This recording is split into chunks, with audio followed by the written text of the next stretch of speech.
streaming, and the flag was still there.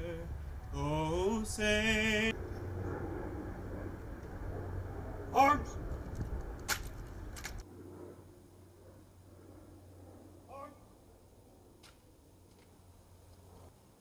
Ratchet 3-3 families. 5 years ago, we made a promise that we would never forget Ryan, Nick, Justin, and Julian's legacies. Soon, we will unveil a memorial in their memory that will forever be a vital piece of these hallowed grounds. The threat of aggression against America is ever present, and we are fortunate to have had Ryan, Nick, Justin, and Julian on our side, taking it to the enemy.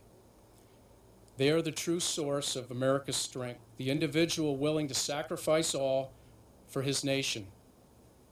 Thank you, and may God bless our fallen brothers, their families, and the United States of America. Strengthened by their courage, heartened by their valor, and borne by their memory, let us continue to stand for the ideals for which they lived and died. President Ronald Reagan.